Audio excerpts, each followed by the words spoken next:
Bonjour, voici les tirages de la mi-mai. Une quinzaine majeure, un point de vue astrologique qui s'annonce, puisque le lundi 15, Mercure redevient direct, le lendemain, Jupiter passe en Taureau. Ça va nous permettre de donner corps à nos nouveaux projets, même si son premier transit sera un carré avec Pluton, qui continue de rétrograder sur le degré 0 du Verseau. Enfin, nous aurons une nouvelle lune en Taureau vendredi 19, avec Mars qui passe en Cancer pour la fin du mois, et lui aussi fait une opposition d'entrée de jeu à Pluton. Puis un carré à Jupiter qui est fraîchement arrivé en Taureau. Donc une fin de mois animée en perspective avec l'émergence de nouvelles énergies. Heureusement, le Taureau s'applique dans tout ce qu'il fait et devrait nous permettre de canaliser nos ressources comme nos projets dans la bonne direction. Concernant les projets, ça fait déjà quelques mois que je vais opérer des changements. Je vais arrêter les tirages quotidiens la semaine prochaine. Ça va me permettre de me concentrer sur d'autres projets.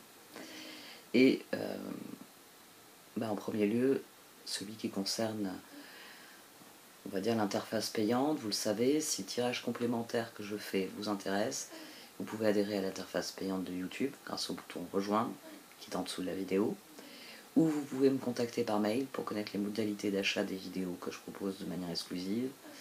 J'ai reçu des demandes pour que je supprime l'intermédiaire, donc je propose en vente directe des vidéos à la manière d'un catalogue.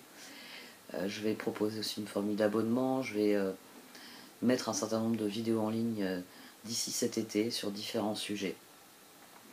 Un dernier point, si vous désirez un tirage personnalisé, vous pouvez me contacter par mail, surtout que je propose à nouveau des créneaux de consultation par téléphone. Merci de m'avoir écouté. Passons au tirage.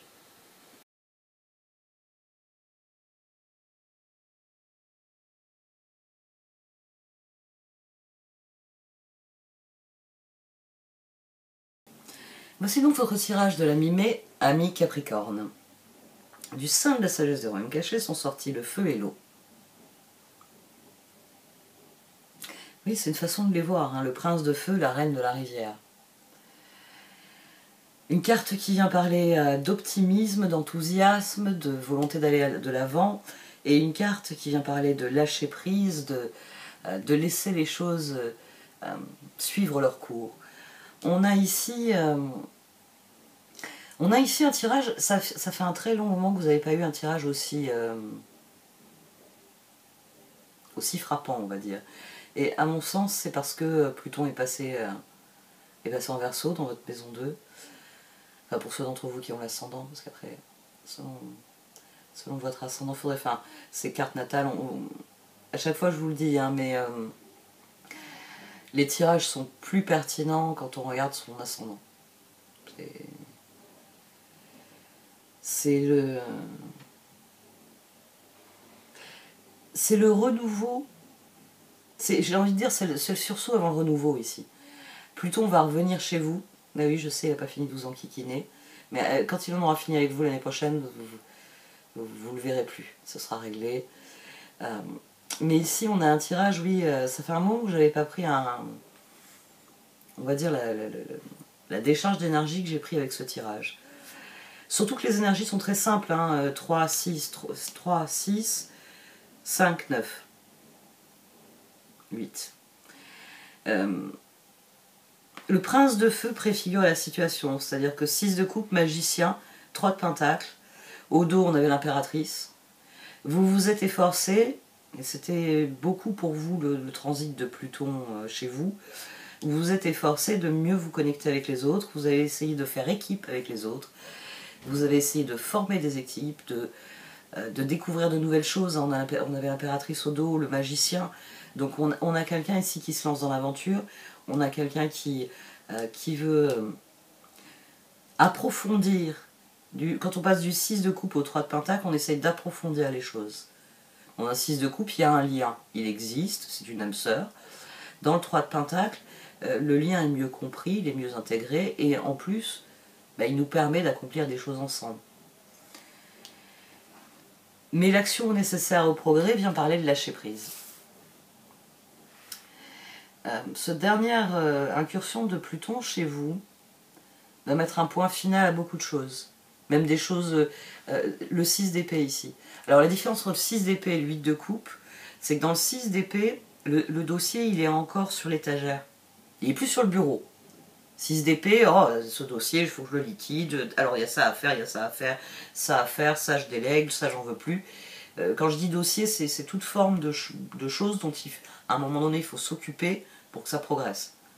Donc ça peut être une relation, ça peut être un projet professionnel, ça peut être un projet personnel, ça peut être une envie de voyager, ça peut être une envie de changer son régime alimentaire, son mode de vie, l'endroit où vous vivez. Projet, c'est vraiment quelque chose, je suis partie d'un point et j'arrive à un autre et ça m'a demandé des efforts continus tout le long. Donc, le projet en question, 6 d'épée, vous l'avez finalisé. C'est pour ça que j'aime bien utiliser l'image du dossier. Il est plus sur le bureau, il est plus en mode de faut que tu passes un coup de fil, faut que tu ailles à tel endroit. Non, les actions étaient qu'il y avait à prendre ont été prises et ben, on n'en est pas encore à l'archivage. L'archivage, c'est le 8 de coupe. C'est-à-dire, archivage, c'est devenu, avec le 8 de coupe, c'est plus le dossier sur l'étagère, c'est plus un truc qui est encore là. Il est encore là. Parce que, par exemple, c'était des préparatifs, et à telle date, il y aura un point final. Dans le 6 d'épée, on se détourne des choses parce qu'on doit attendre qu'elles évoluent. Dans un 8 de coupe, on estime que la situation est terminée, elle a suffisamment évolué. C'est... j'aime pas prendre des exemples de relations, mais ici, vu ce qu'on a, je vais le faire.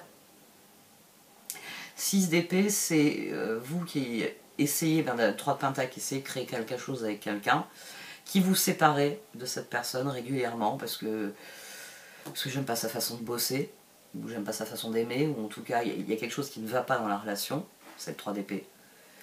Mais cette personne revient régulièrement. C'est que régulièrement, vous vous dites, oh, on va essayer. J'ai mûri, elle a mûri, on va peut-être arriver à s'entendre, on va peut-être arriver à collaborer. Ici, ça peut être ça. Hein. Ça peut être le moment est peut-être venu de définitivement tourner une page sur le passé. Si c'est 3-9, hein, on a le soleil. Et avec le retour de Pluton dans votre signe, il est bien possible que ce soit de fermer une porte définitivement. Que cette personne là j'ai pris l'exemple d'une personne, que ce dossier ne revienne plus jamais dans votre vie. Parce que 3 d'épée, reine d'épée, 6 d'épée, au dos on avait la roue. C'est 5 d'épée, page de pentacle, soleil. 8 de pentacle. C'est le moment où vous réalisez qu'il va falloir lâcher prise.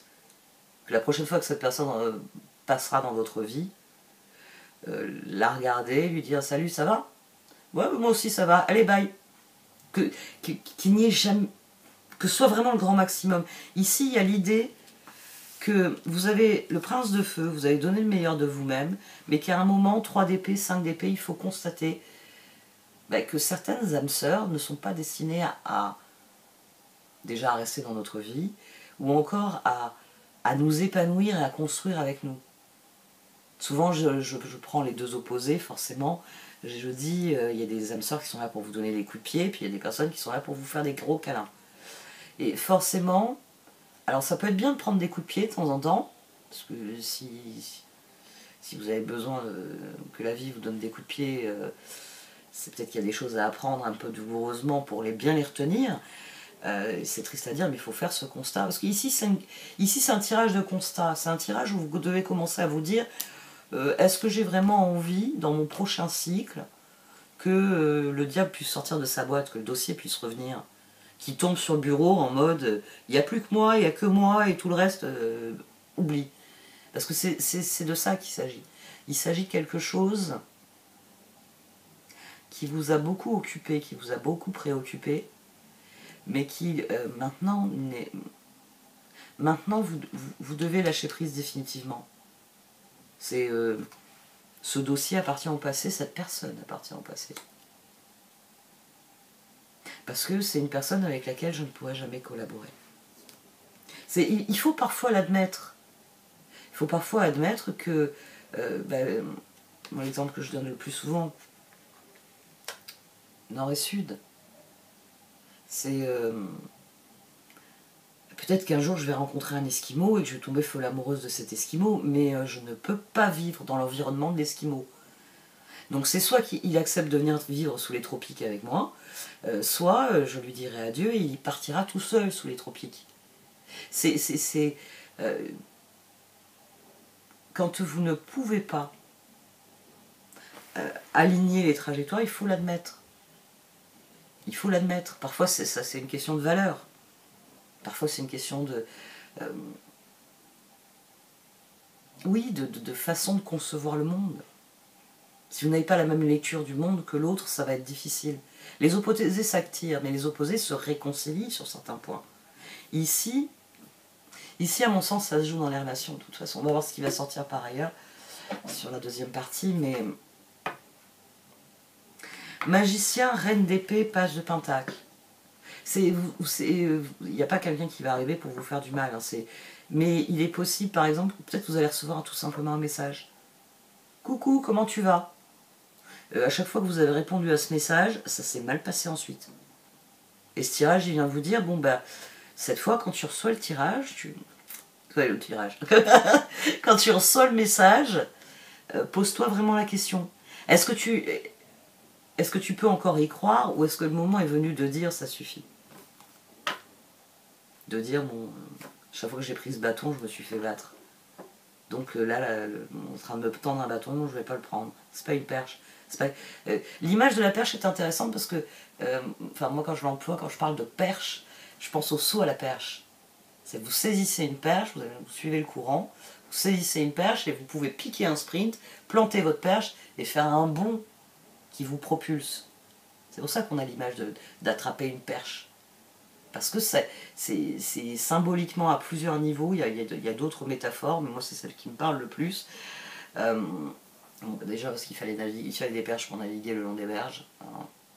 Il y a eu une époque, vous savez, le canal du Midi, tout ça, en France, il y avait un gros, les gabarres, etc., il y avait un gros trafic fluvial quand même. Ouais, mais il y a des fois, c'est le bâton pour se faire battre. C'est pour ça que je trouve cette image intéressante. C'est à chaque fois que cette personne, je lui ai tendu une perche, elle m'a tapé avec. C'est les personnes à qui vous tendez la main. Allez, viens, on va le faire ensemble. Pourquoi tu m'as mordu? Mais il va vous mordre tout le long. Alors peut-être qu'il vaut mieux lui dire, bah écoute, démerde-toi. Il va apprendre à faire tout seul, et puis c'est tout. C'est son problème, c'est pas de votre responsabilité.